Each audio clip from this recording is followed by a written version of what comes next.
just wanna talk with my brothers, is that too much to ask? Might as well look sharp, cause I'm doing it too. Trims and talk, trims and talk, trims and talk. I wanna do. Yeah, well, thank you again, David. You're the first person, for Trims and Talks to come back a second time.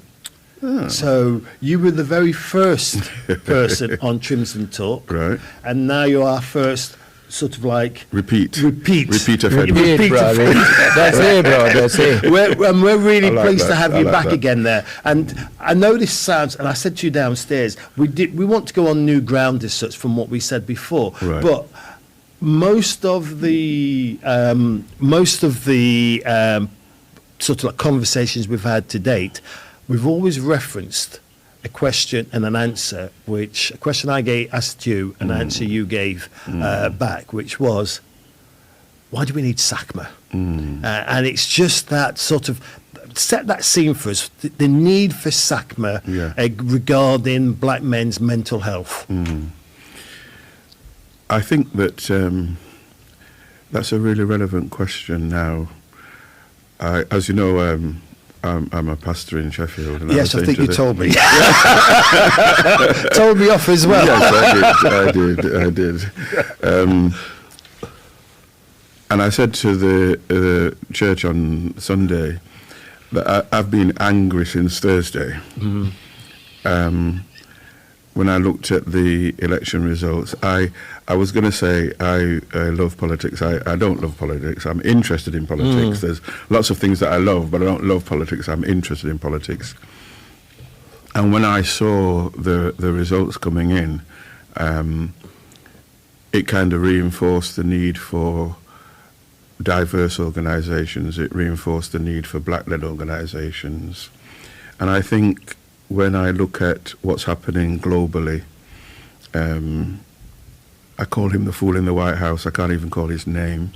When I see what's happening in parts of Europe, the little glimmer of hope with Canada and with Australia and the elections there, it feels like there's been a legitimization of issues around race and diversity generally, because there are 9 protected characteristics, and it feels like everybody is under fire, and it feels like there's been a legitimization of othering people, and it feels like if ever there was a need for organizations like SACMHA, that if there wasn't a need before, if there was a need before, it's even more necessary now, because you get to the point where maybe because we tend to share time and space generally with people who have perhaps a similar set of views. They're not the same, but you have a similar set of values and a similar set of views. We socialise with people. We often work in the same kinds of spaces with people, be they black, white, or whatever. We share similar values and a similar mindset. And perhaps you forget that not everybody comes from that same place. No. And then every so often you get a wake-up call. And it felt to me like what's been happening since the election of Donald Trump and since the election of the president in Italy and now what's happened in Romania, and all of the stuff that's been going on, and then the UK seems to be following that same line. 10 councils. And 2 mayoral, it just seems, what is going on? Well, and whilst I was waiting for you, I was looking at some of those results, and I was looking for Nottinghamshire. Yes. And in Nottinghamshire, when you looked at some of the wards, the actual vote for that Reform Party as such was over 50-odd%. Yeah. Now, it makes me minded to what my son said to me. He was going off to Nottingham Trent Polytechnic. This is about 10, 12 years ago. And we were driving through that sort of area. And for whatever reason, he said, I had a dream last night before sort of driving to university. I said, what was the dream?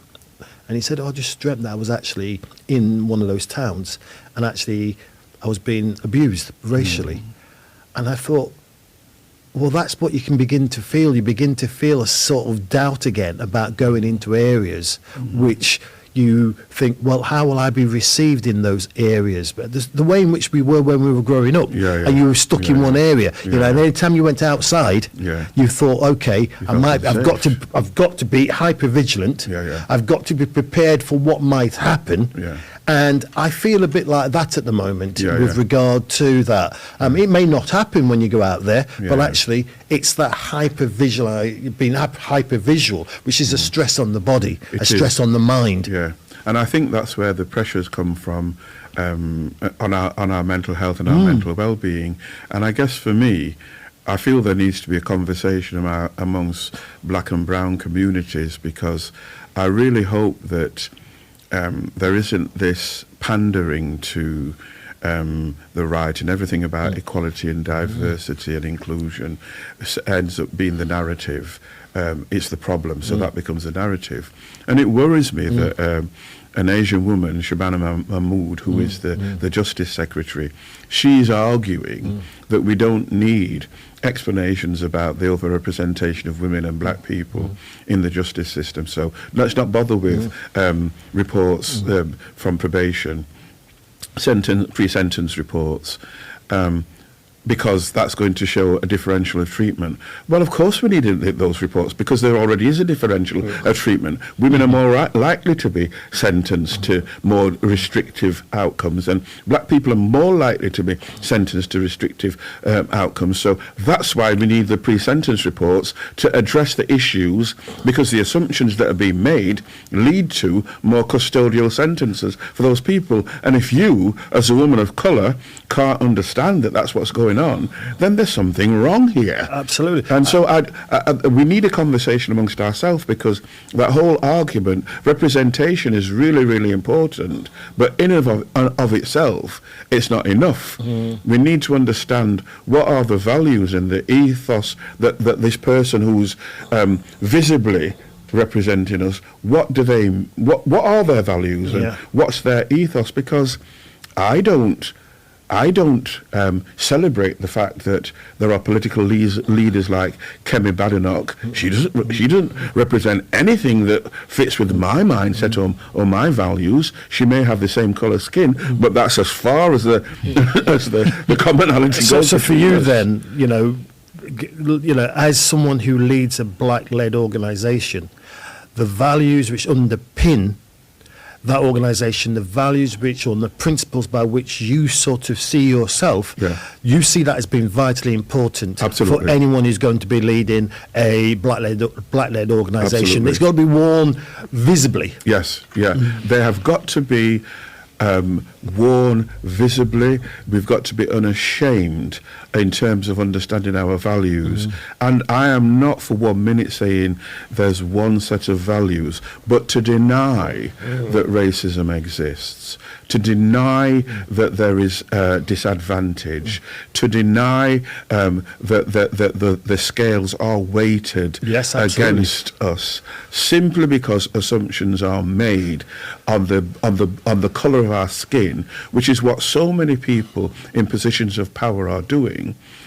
That just doesn't wash with me. And then it's interesting as you say all of that, because some of that leads into that discussion which some have been trying to throw out there about two-tier policing. And for me, there is two-tier policing, but the two-tier policing is actually against black people and has been that way forever and more. It's always and you always. take, for instance, I was at a talk on Thursday, and a young man, Lanry Bakari there, who was doing a book sort of like discussion, he referenced something which I need to keep someone to reference it for me, because I think to myself, am I right about this? And he said since the 1990s, there's been 1,500 deaths in police custody. Most of those have been black men. Now, that doesn't get noted much at all. No. But then, don't you think that in this part, in the UK more so than any other place, we play down race, because there is this assumption that the Brits are not as racist as the Americans. You see what I'm saying? So even in the way we represent ourselves, because remember the project we did with a while back around the Windrush. When I was doing interviews around that, I interviewed some of our elders, and there were some who basically said, "I've never dealt with racism." I think there's always been a fear in our community that if you call it out, therefore you become a target. Yeah. And I think that's a problem we have as a community. We are afraid of, if I suddenly become that person who is noticed, they will target me and make my life difficult. Yeah, I mean, that notion of visibility, using that word visibility, I mean, when you and I are about the same sort of age, born and brought up in Britain there, we were very visible. Yeah. And, you know, for some people, that visibility has always been a bit of an issue, hasn't it? And if we take it to mental health there, where you are visible, and how the visibility is one thing, but it's how you are treated as a result of that visibility, which is the key bit, isn't it? Yeah. You know, it is, and I think I remember having conversations with psychiatrists in the early days with SACMHA and also with the police, and this notion of taking people to a place of safety, i.e. the hospital, and being very clear with them. For black people, particularly for black men, the hospital is not always a place of safety. No. It is not always a place of safety. Let's not get this twisted. It's not always a place of safety. Things are better than they were, but there is still a long way to go. And I guess increasingly, I am calling out racism, and I've always called out racism. But I come from the stance of we also need to get our own house in order. That's it. Because I think that there's no point in me constantly calling out racism and pretending that nothing has changed. There have been improvements in the last 40 or 50 years in terms of the conversations that we have been having in terms of race and racism. Not enough. There is still a long way to go. But for us to pretend that nothing has changed is disingenuous. But I think that if we are to have the honest conversation that we need to have with the majority community here in the UK, bearing in mind that we are the global majority community, then we have to acknowledge that. But we also have to have the conversation with ourselves, because we have not always done all that we could, the best that we could. And if we know better, we should do better. And so I think we just need to be very honest with ourselves. But I think those honest conversations are going to be difficult. I did a funeral the other day, and I was saying it was another one of our elders in his 90s who passed away. And I was reminding the congregation that there wasn't always race relations legislation in this country. There wasn't always one family living in the whole house to themselves. There wasn't always places of worship. There wasn't always legislation where, at least if you hate us, you have to keep your mouth shut, at least in the workplace. Those guys fought for all of that. And so those communities who have come behind us need to celebrate that legacy and not take it for granted. All those and I don't get the lost. sense. Yeah, I don't get the sense that happen. And they can be lost like that. But also, I mean, I always think, you know, like one of the things, like to your point earlier about it's we have to get our house in order. I think there's also this thing of we refuse to engage. We refuse to engage, but then when something happens, then we react. But so when we refuse to engage. Engage in what? I think you can't be always be on the back foot.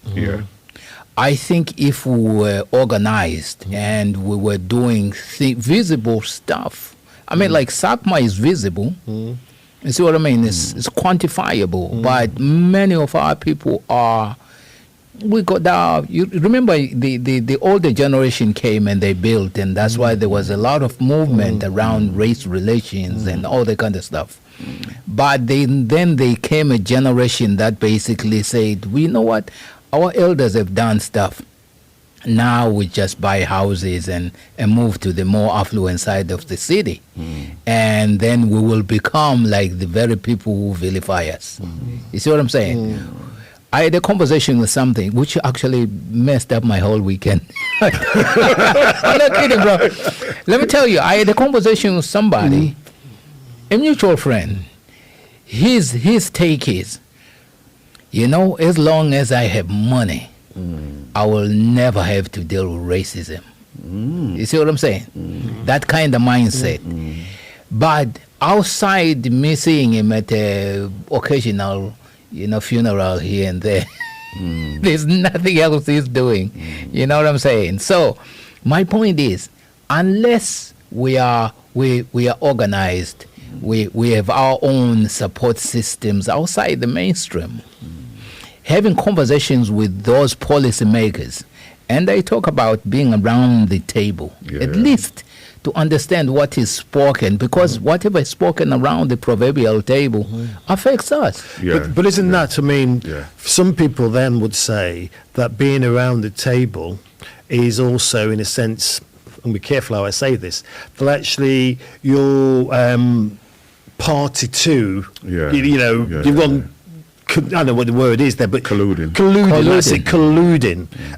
There's always a pressure, isn't there? You know, again, as a sort of leader of a black-led organisation there, you're wanting to actually sort of affect change in the mainstream as such there. At the same time, being able to provide and make sure that the services you provide are of the highest quality possible. But that tension, that must be quite a difficult one to balance. You know, it's as if you guys have been walking with me the last week, because I had a conversation with somebody, and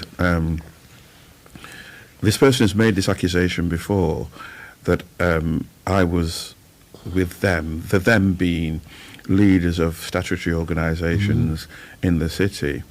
Now, I have engaged with statutory leaders in the city. I think we have got at the moment, we have got some very good statutory leaders in the city, in health and in the council. I've been around for a long time, and I've seen other leaders, and I think we have got good leaders at the moment. Is everything as I would like it to be? Of course not. It's not as they would like it to be. But compared to where we were, there has been some real movement, and again, it's about the values and the ethos. The values of and the ethos of the people that are there now.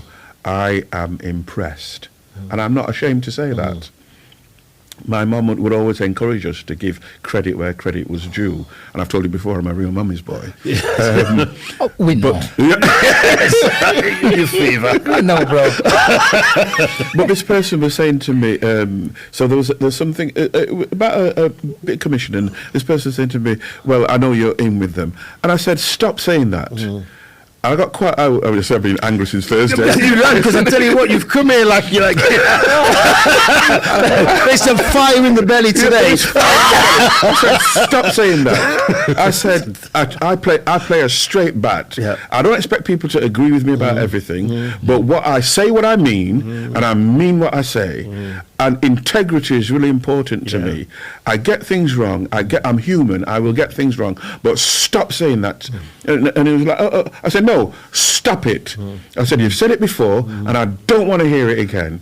Because for me, I know everybody's not going to take my particular stance on things, but I try to be as transparent and as honest as I can be. And again, integrity is important to me. If you're a leader as well, because you are, again, back to this word I keep using, visible. You've put your head above the parapet, and you're there to be knocked from all the different angles there. And not everybody wants to be that, do they? And not everyone can be that, but you do need some support in doing that. And to be honest with you, I don't want to be that. I found myself in this position more by accident than design. I never intended to be a preacher. I never intended to be chief exec of an organisation.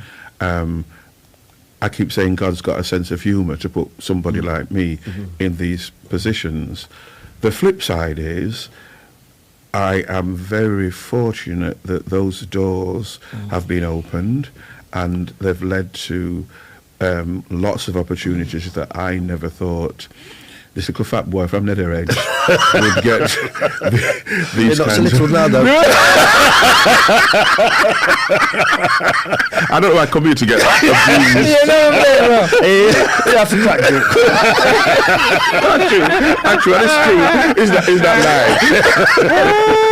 lie? But so I'm mindful of that. But I truly, and this is not fake humility. It isn't. But I never expected to be in either of these positions. And trust me, I get it wrong all the time. Yeah. But I am where I am, and it's for a season. I won't be leading SACMHA forever. I won't be part of the pastoral team at Duke Street forever. But while I'm in those positions, I just want to do the best I can. And you're right, I do need support. But we all need support. Wherever we are and whatever we do, we all need support. Yeah, but the reason why I said support like that is because it was that thing you said, when you're in those conversations and someone might be saying you're in with them, it can feel as if, well, you don't know what you're saying. But then don't you think that it hurts more when it comes from people who look like us? Yeah, it does. It does. And they do understand that it can be a lonely place to be at. I mean, you have spoken about, when you were principal, being there was never principal, deputy. Well, deputy principal.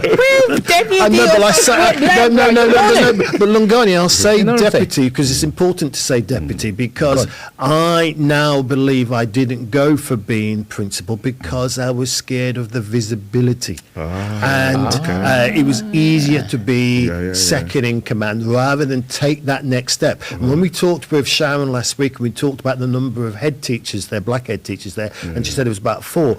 It's another step. And I'm of the belief, obviously from my sort of professional background, that people should aim to be, if they've got a particular type of makeup in terms of their sort of character, their personality, their skill set, etc., aim to be the top. Now, you will get lots of criticism. People are going to see you very visibly, people will want things from you, expect things from you, and will not know the parameters and the confines you've got in doing what you've got to do. So I'm very much for that. That's why I sort of corrected you there. But I wanted to just ask, just picking on that point, which is with for David, which is the responsibility which goes with being that head person. How does it wear with you then, that responsibility? Now, actually, before you answer, how is your mental health? Might connect together. That's a good question. It varies. As you know, I'm a person of faith. But sometimes I struggle. I struggle in understanding what God is doing. And I'm very transparent with the congregation. I tell them my struggles. I tell them that I don't understand things. I'm not sure they're quite used to a pastor. Please, I'm here for you to tell me. Doesn't tend to have all the answers, but I don't. And I think we're far more. I think people more will understand the Jesus that we share when we're transparent, and our relationship with that Jesus than somebody who pretends they've got all the answers. There have been periods when I have had counselling. I think I've mentioned that before, and I can feel like I'm getting to that stage where I need to book another session with Mel, who you find you click with a counsellor or you don't, and I've clicked with her, and she every so often I need 4 or 6 sessions just to get my head back on straight. Because you did come in to this afternoon there, and there was a joke there about fire in the belly, but it's as if there's a lot going on there. I think it's probably, I guess if you got most leaders of voluntary sector organisations in at the moment, there are a lot of pressures financially in voluntary sector organisations because of decisions that have been made nationally, and they have the I was saying to the brethren on Sunday, there's this theory about wealth trickling down. Well, I've never heard wealth trickling down, but I feel the cuts trickling down. Yes. And so there's pressure. There's pressure, and it's lonely. It's lonely. Because I try and tell as much as I can and share as much as I can, but ultimately, when you know you've got people's you're responsible for people's lives. If their money doesn't go in the bank on payday, it's you that they're looking at, and that's a challenge. I can go out and I can talk to commissioners, I can talk to council leaders, I can talk to all kinds of people, and we have access that we've never had before as an organisation. But then if we don't deliver on the contracts that we have, then it's me that they've been talking to. Yeah. So it's pressured. Yeah, and that's really referring back to, you're giving a very good answer there about responsibility. That's a massive responsibility to bear, isn't it? Yeah. And then I've got to be a dad and a granddad and all those other things. And like I said, we've both talked about being divorced, and I'm not an unhappy divorcee, but you've got your moments of loneliness. And I think one of the projects that I would like us to talk about doing something about at some point in the organisation is having an honest conversation about men and loneliness and how that impacts our mental well-being. Absolutely. Because I think we need to be more honest about that as well. I'm jumping about here because you're bringing up so many things there. When we had Andrew and Kevin here, I said to Andrew that he had told me something about some guys who came in to get their hair trim. And these guys were in their 70s, and basically they were just lamenting all the things they had missed out on. Or they let go. They let go of some good women, they let go of their families, and they were now just in the flat on their own. And they just came out once in a while. And when I said to Andrew, when you told me that, you scared me. Yeah. I mean, really scared me. Thinking, I don't want to be that man in my 70s there who is sitting there on my own there, not able to go out there, and I'm just looking back on the things I let go, on the mistakes I made, etc. There. How do I find a way to live with connections? I think that's so powerful because, as you know, our children grow and get older, and then we have a great time with our grandchildren. You haven't got there yet, but it's coming. Hey, bro. But then the grandchildren get older. But the relationship and the times that I spent with my grandchildren, they're all older now. Or there's a couple of little ones coming up, but they're not in Sheffield. And you're right. It can feel scary. And you think to yourself, wow. Me one of me, but I can't. The rule I hear as well there, David, is as I'm bumping into people and people will talk to you and they say about, you got grandkids, and you find out, where's your children now? They're there, all over the place, etc. And there's a little bit which is about for us as men, which is, they need to come to me. The trouble is, they won't come to you unless you go to them. They're not coming to you. That's right. That's You're why, waiting, bro. That's why for me, I'm at this moment I'm thinking of building a commune. You know what I'm saying? I have always had this idea that my hope was that if I had fallen into money now, I'll already be working on that farm. Because you can, because we do, don't we? And you think to yourself, they're going to come to me because they should be, because I'm the dad. And they come to me, they come to my yard, and whatever there. I can sort of be like king there, like the big patriarch. Let me tell you, recently, I think a couple of weeks ago, there was a guy who came over. You were speaking around this thing. He put it this way. He says, do you know, as a parent, you are raising other people's wives and husbands. Bro, Yeah. with all this nonsense I was going through from Friday, this morning I'm thinking about that. I'm like, I don't think my boy is gonna come back, and see me. But you don't become, and also you stop being the centre of anything, don't That's you? it. You know, as you get, Yeah. here we are, we're talking as older men now. You're not the centre of anything in the way you used to be when you were raising your children. You're, granddad or whatever it might be over there in your little place there, doing your own little bit there. And really, they're interested. Okay, I don't know if they are interested. and to be honest, also because with age comes a certain element of grumpiness that. Well, shall we put together to get David? He came in there like a bull in a China shop. I think it's a rite of passage to be grumpy, man. But you don't want to be grumpy to a point that you know what I'm saying. Like the But then children you don't do want have you. to do things, then, don't you? And I've said this to David, and I wanted to flip this one around. All of that responsibility be SACMHA, etc., there, but you get something back.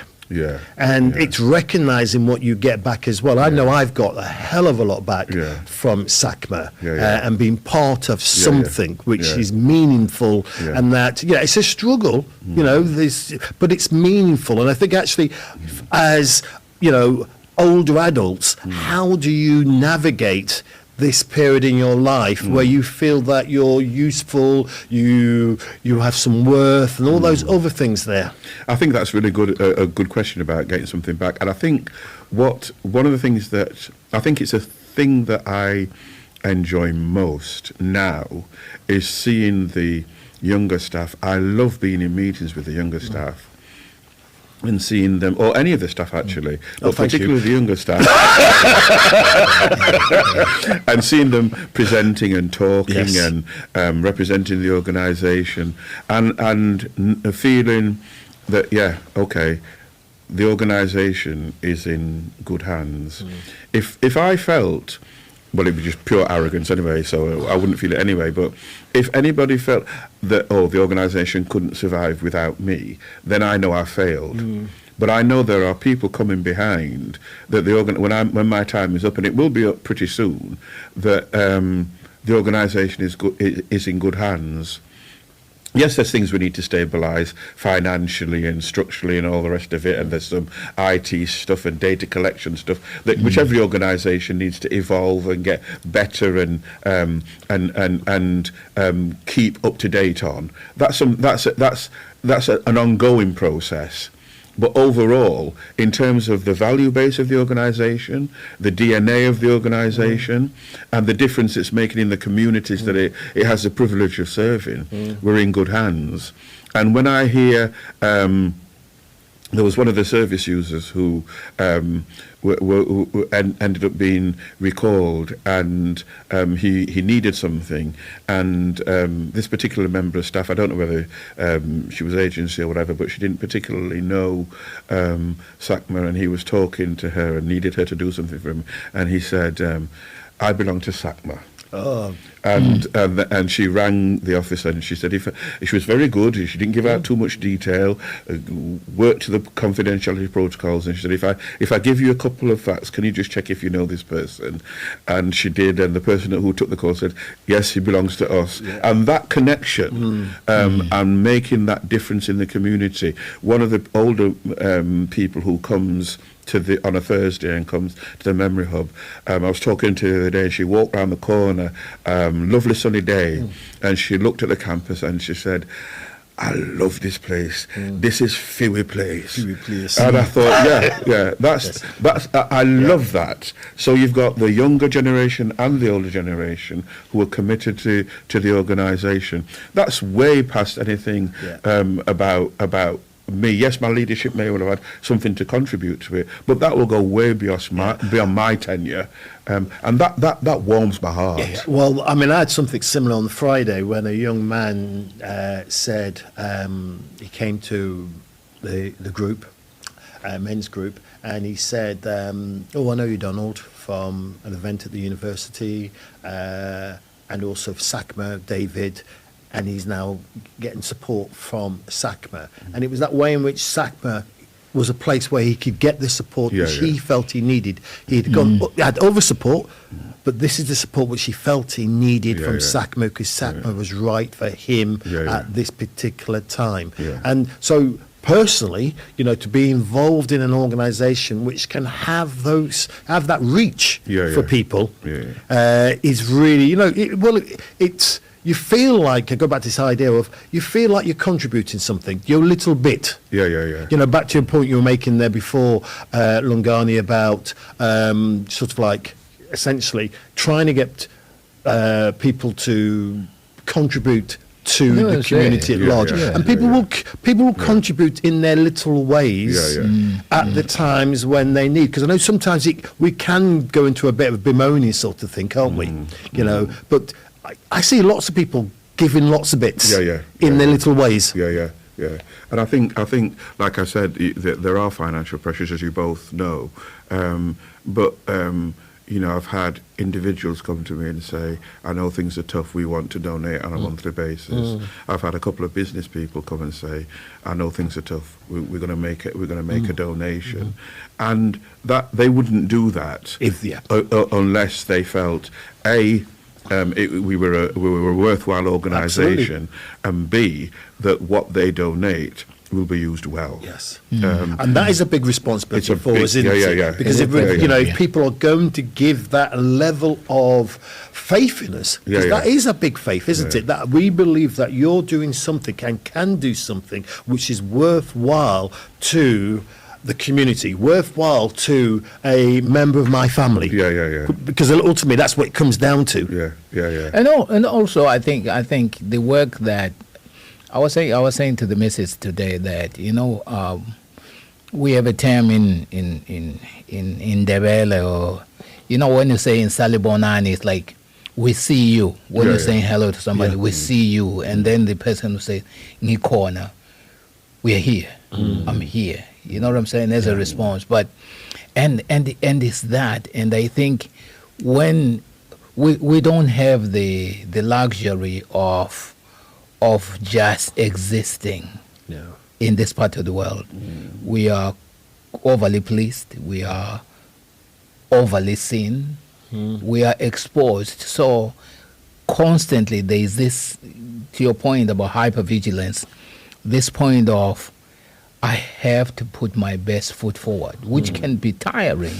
Especially when you sometimes you fall off that best foot. That's what I'm saying, bro. That's absolutely. That's it. It becomes tiresome. So we are constantly having to walk on eggshells on this part of the world, because sometimes I know why a lot of our older members will say, I never dealt with racism, because they were constantly aware that they were not meant to be here, and therefore they didn't belong. But then for you guys who were born here, I sometimes wonder, you know, like, if you still have that burden, do you think, have things changed for you? Well, I've said to you, when you came back from Zimbabwe last year, and you were talking about, you know, just going back after all those years, and I said to you out loud my own thoughts, which were, I'm going to die here. And it sounded very strange to say that, because it felt as if, well, where else would I? I only know here. But then that said to me, well, that's my entire life has always had a bit of a question mark about it being there, because when we were born and raised as children, we were always being told, go back. And if you get told that constantly, it takes away security. And if I go back to what you were talking about earlier there, David, about, you know, with the local elections last year, it feels as if that question's back again.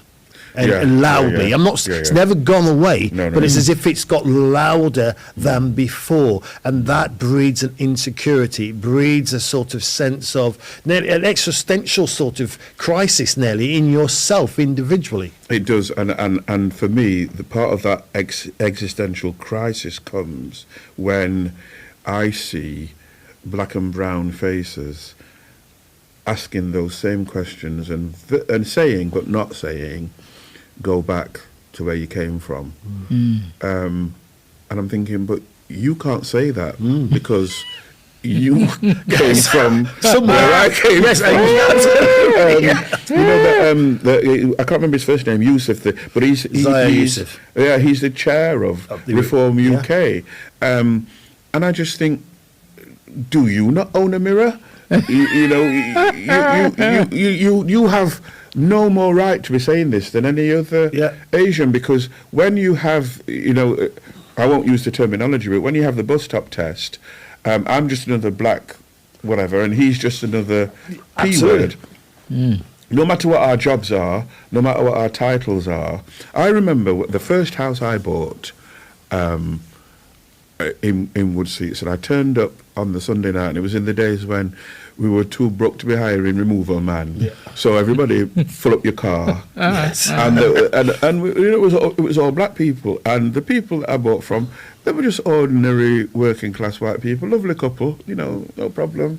And after we'd come, and it was one of these where you went down a passage to get to the back door, and we went down. As we turned up to go down, the woman was I won't say the name, because I remember them name good.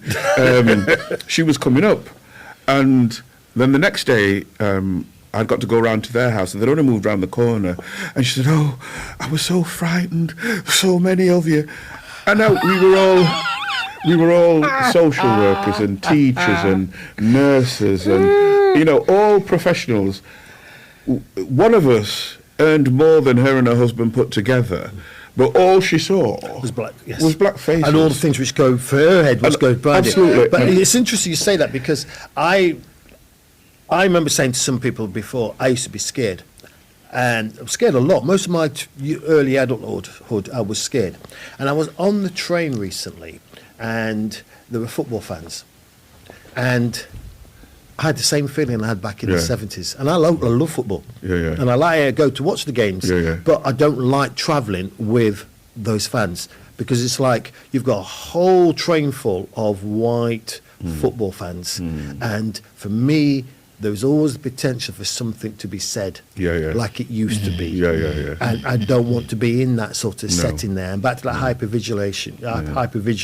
And for me, if white people are saying, I'm scared of seeing a whole host of black people, I can be the same with white people because they can scare you. And there's every reason to be scared. I suppose the flip side of that, I was talking to somebody who'd been listening to the podcast, and she's somebody who works with us quite a lot, a lovely woman. I won't say the name, but she was saying she'd heard, I think it was Gambinga, talking about liking to go out in the countryside, but being aware that some people are, it seems some people, particularly women, holding their purses closer when they saw him. So she said now when she goes out to the countryside, she's gone so far the other way that any black person she's seeing, she's grinning and being super friendly. Well, I was out in the countryside this Saturday with my walking group, and we set this walking group up 20 odd years ago, and it was on the basis of all sorts of reasons. But one of the reasons was that we wanted to go out in the countryside, and we'd catch the train out, we'd get to Edale, and there's about 8 of us, and there's these young black women, and I say to them, "Are you black girls hiking?" Because that's a very sort of like quite a famous group now coming out of Manchester, and they said, "No, we're just a group of friends." And I thought really bad, because so if you're a group of black girls, young women, you must be black girls hiking. But what was really, really pleasing was to see the number of black and brown faces out there, and just in a sense true. This is ours as well. That's true. That's true. My question is, do you feel a sense of, you as a pastor, what do you tell your congregation, especially pertaining to the changing scope of things? You have spoken politically in Italy, here with the reform thing, and the Americas. how do you allay the fears of your congregation? Because I think sometimes it's like our fear, because we don't have that collective forum outside the church where we can basically comfort each other, or at least, kind of help each other to cope with these quick changes. You asked some tough questions. I think there's 3 or 4 of the younger people that I meet regularly for coffee. We just talk about everything, and I don't want them. I don't think they feel like it's I'm just doing it because I'm trying to save them or anything. I just like their company. A couple of them it was in terms of preparing them for baptism, but we've just carried on, and we do talk about some of these issues. Talk about relationships a lot. But I think what worries me with a lot of churches is that I was saying to them on Sunday, watch the news, get yourself aware. You asked the question about being involved. We need to be involved. We need to say stuff. We've got a view on stuff, and I think perhaps it must be frustrating for people who don't come from a faith background to see something as big as the black-led churches seemingly having abdicated their responsibility in so many areas. And it frustrates me because it's great to be happy, clappy, and that's great. I love my faith, I love my church, but we've got to live the rest of the other 6 days of the week. So what you're saying that some churches there, black-led churches there, they're not participating in that bigger world as much as they could do. As much as they could do. Some are right there and are actively involved, actively engaged. Our denomination has a whole focus on social action, but a lot don't. The New Testament Church of God, they have, in all of their churches, they celebrate Windrush Day in all of their churches on the same day. Now, you'll have your views about Windrush and all the rest of it, but at least they're acknowledging these issues. So I just think that it's a way of celebrating and acknowledging the contribution that has been made. We can't deny that these things have happened, and so why not use, they were terrible and all the rest of it, but why not use these opportunities to celebrate, acknowledge, eulogize before you give him the actual eulogy, the contribution that these people made. We're standing on the shoulders of giants here. Absolutely. Why not acknowledge it while they can hear us? So it frustrates me, but we just do what we can. I just do what I can. And I think I for me it's always been. I think sometimes I think fear it becomes part of who we are in this part of the world, and also it's like, you were talking about initially we were speaking about the fact that it's like when you move to wood seats and we don't have the luxury of saying, you know what, I'm just gonna go and buy a house in Huda indoor. I will never afford door, but there are certain places that we question ourselves, even like when choices of holidays we go to as people of color, like, is it a racist area? Will I get attacked? So there's a lot about us that we are constantly on the back foot. You know what I mean? Yeah, and therefore it means that actually there's a high level of stress. Yes. I think I'm sure you're on high blood pressure, you're on high blood pressure, I'm on high blood pressure. You're not on high blood pressure, what's your ailment? Blood pressure, all right. Your blood pressure, all right. That's because you vent. I do vent. That's what's probably helped you there, that's true. There's a group of guys and I've got good women friends as well. But we talk a lot. Yes. And I rant. Yes, and the good rant clearly is good for you. Get it out your system. Yeah. No, that's you know, true. And I'm you a know, crier as well. externalising. As you know, I'm a crier. But I do think, just in answer to the point you're making, there are lots of people in our community who could afford to live in Dore if they wanted to. But and that's fine. Live in Dore. I'm not worried about where you live.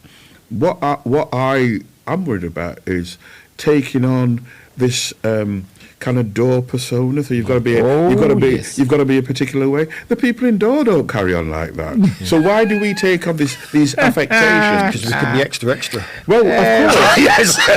We're extra people. We're extra. We need to have a conversation with ourselves. No, that's true. That's very So true. for me, it's not about it's the affectations that Yes. mean we distance ourselves Yes. from who we are. There are some churches, as we know, that they think they've only arrived the more conservative they become.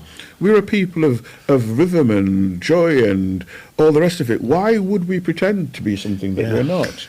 I don't understand that. No, It makes that's sense true. to me. Yeah. That's true. But Absolutely. I think we've become very strict in Well, that terms of how distance we of- police in terms of how we curtail our nature. Yeah, because it's that sort of like authenticity, isn't it? Because like, again, one of the themes which has been sort of coming through many of our conversations there with many different people is being your authentic self. And that can be about as an individual, but it can also be as a group of people. And authenticity isn't fixed. No. You know, it melds around the context you find yourself. It's so true, Donald, because last week I did a funeral for a lady who is Grenadian.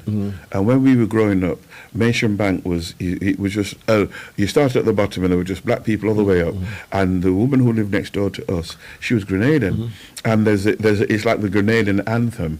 And they were playing it as we were leaving out of the church. And we just start dance. And Land of Spice, where everything nice. Grenada, may God bless you. And the people saying, oh, the pastor can dance. I'm saying, the pastor can dance. I can be the same tree as you, man.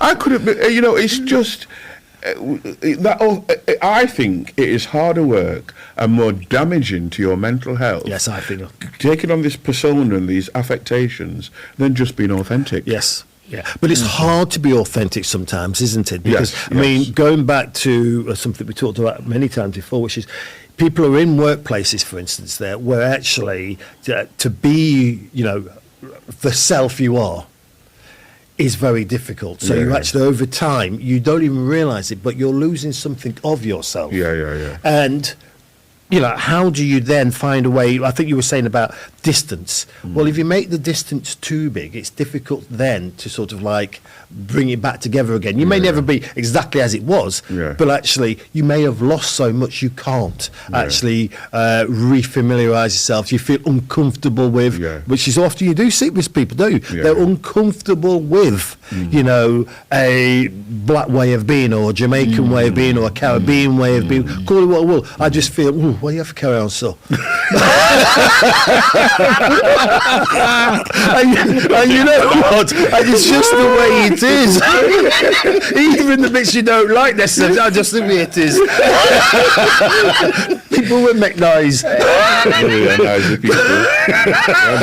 So in your ideal, let's say if you were to be given like the resources and you were given the freedom to curate the ultimate black organization, what's going into that?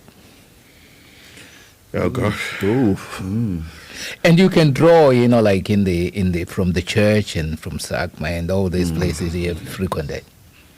You know what?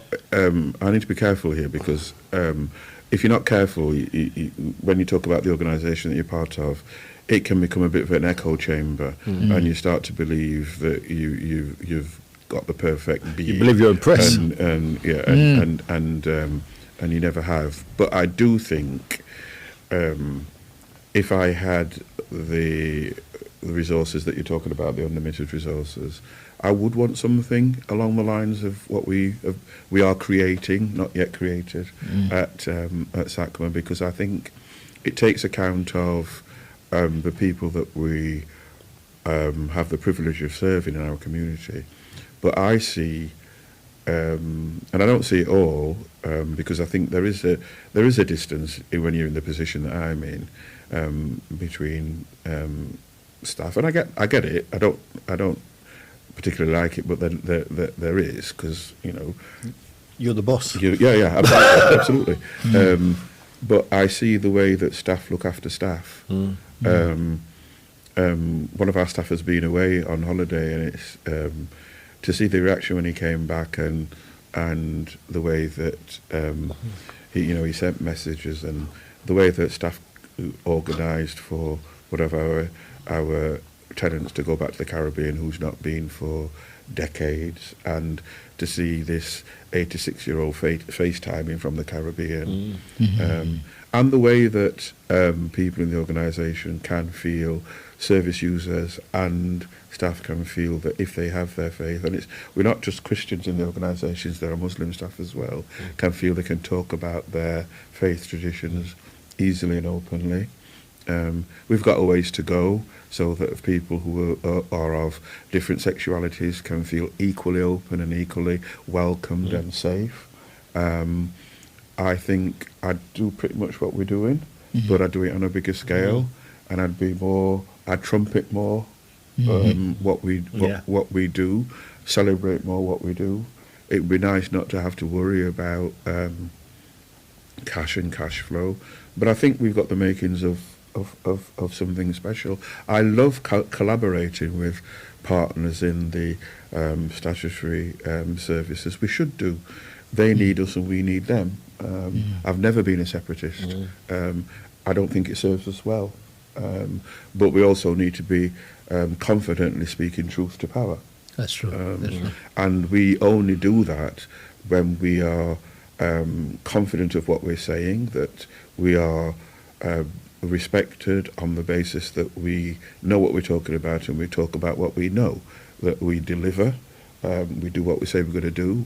And so I think, I would carry on doing what we're doing, but just do it more and better. So with that, as we sort of near to an end as such, how do you manage a sort of work-life balance? And I'm stealing a question. That's exactly I'm what I was going to stealing ask. a question here from Lungani, which is basically, what is your thing in terms of work-life balance? I don't do it anywhere near well enough. And I think partly because working in the community in this role and working in the same community in the other role, there's a real synergy. Yes. I don't do it anywhere near well enough. And also, and this is not just merely mouthed, platitudes. It is a real privilege to be asked to support people in particular ways. And so I struggle to say no to stuff. I really do struggle to say. If I can, I can. And so I do. I know that I'm tired at the moment. Yeah. I'm starting to make mistakes. I'm double booking myself. I should be with Kate Fryer at some point today. I've double booked myself, and I've done it. I did it twice last week as well. So I know I need to have some downtime. Yes. Because I'm tired.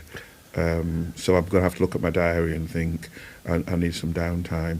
But I don't get it. I just don't get it right. I'm going to say to you then, because when you and I sometimes talk, take care of yourself. Yeah. Right? And, it's really important for us all to do that. But, anyone in a position of responsibility has to take care of themselves. There is so much pressure on you. That's very true. And we really do appreciate the fact that you came and we having asked you short notice to fill in. Hey, David never fills in anything. You're supposed to feel big. You know me. To fill in. You know, to fill in, you know. Absolutely. So how is the book coming? When I retire for the second time, I'm going to write the book. You can write the book. I'm going to write the book. Yeah, man. Let me tell you, I'm going to hound you on that one.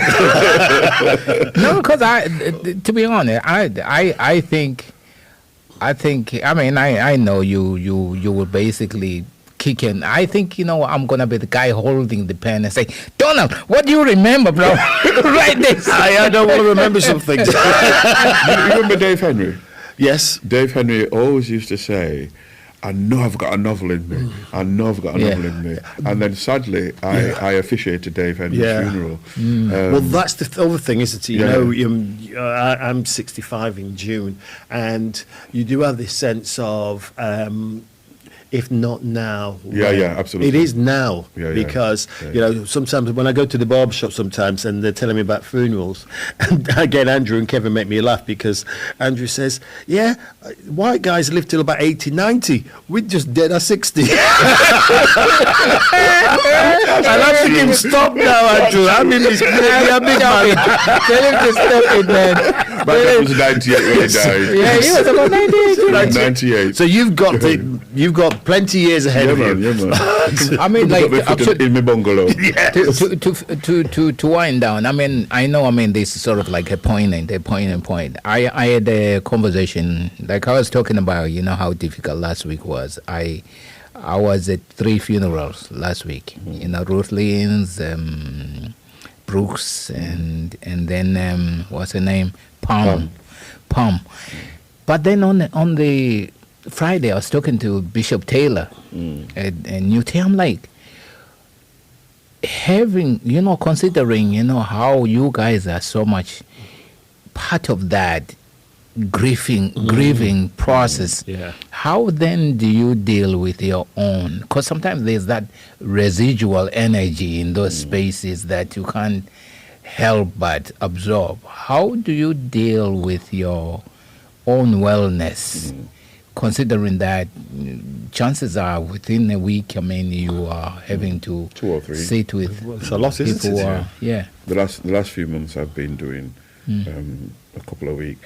I think first of all you have to be called to do this kind of stuff. It's not every pastor can do them and do them well.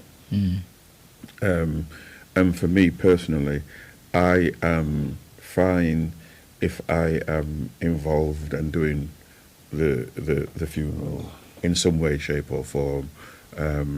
So like at Mrs. King's, I was responsible for part in the church and then the cemetery part.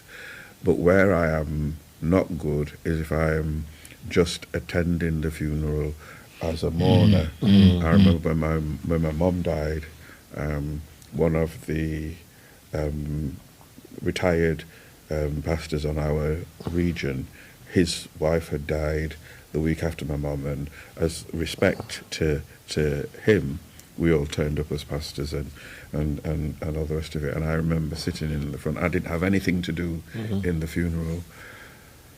Ooh, I didn't handle that well. Had I been officiating, I'd have been absolutely fine. Yeah. But I didn't handle it well. As I say, I have good friends that I sit and talk with, and when I need to, I go and see Mel. Yeah. Like Delroy always says, if your leg's broken, you go and see a doctor. And so when I need it, I go and see Mel. Book 4, 6 sessions. Yeah, absolutely. And that's coming up. You feel it at the moment. I can feel it coming up. I can feel it coming up. You'll probably have to introduce me to Mel. Yeah. Oh, I don't know if you've got anyone for you, Della. No, this is the thing. I saw Donald. Actually, I know I saw Delroy on yesterday. I went and parked the car at the gym, you know, and I'm crossing Chesterfield Road, and I'm hobbling, because the knee, kind of I give up. We all have enough. I see this guy. I'm like, who is this guy? Riding a bike. It's as if them just learn how to ride bike. And then I hear somebody calling me, and suddenly realize it's Delroy Hall. Basically, it's like he says to me, it's like, I was wondering who that old man is. Praise is very faint.